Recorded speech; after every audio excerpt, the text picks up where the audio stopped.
गढ़वाल की ऊंची पहाड़ियों में, जहां बादल देवदार से लिपट कर विश्राम करते हैं, जहां हवा में भक्ति घुली रहती है, वहीं बसा है एक पवित्र धाम, सेम मुखेम नागराज।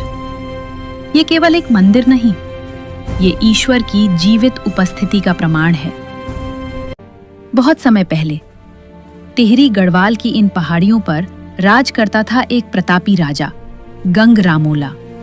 उसके पास धन था, सत्ता थी, सैकड़ों गायों से भरे गौशाले थे, पर उसके हृदय में था अहंकार।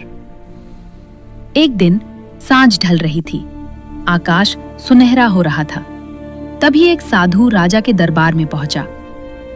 उसकी आंखों में अद्भुत तेज था, चेहरे पर शांत मुस्कान। साधु ने कहा, राजन, इस सुंदर पर्वत की एक छोटी सी भूमि मुझे दे दीजिए।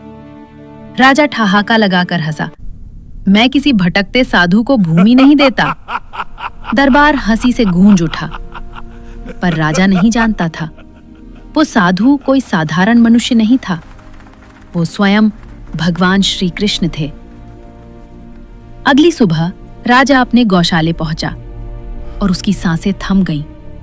जहां सैकड़ों गायें रंभाती थीं, वहां अब खड़े थे पत्थर, पत्थर जो दूर से बिल्कुल गायों जैसे दिखाई देते थे।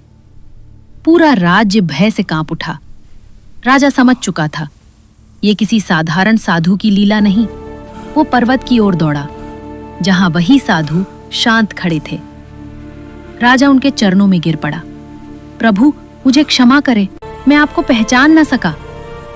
तभी साधु का स्वरूप बदलने लगा। उनके पीछे आकाश में फैल गया एक विशाल शेषनाग का फन। धरती कांप उठी, हवा थम गई और आकाश में शंखनाद गूंज उठा। भगवान बोले, राजन, भूमि का स्वामी तुम नहीं, प्रकृति है, और प्रकृति का स्वामी केवल ईश्वर है। राजा का अहंकार टूट चुका था। उसने वही पर्वत भगवान को अर्पित कर दिया। प्रभु, यही निवास कीजिए और मेरी प्रजा की रक्षा कीजिए। भगवान श्री कृष्ण ने शेषनाग के रूप में वहीं निवास किया और तभी से वो स्थान कहलाया सेम मुखेम नागराज। कहते हैं, आज भी मंदिर के चारों ओर जो पत्थर दिखाई देते हैं, वे उसी दिन पत्थर बनी गायें हैं। जब धुंध छा जाती है तो लगता है जैसे वे फिर से जीवित होकर पहाड़ियों में चर रही हों। गढ़वाल के बुजुर्ग आज भी कहते हैं, सेम मुखेम में भगवान सोते नहीं, जागते हैं।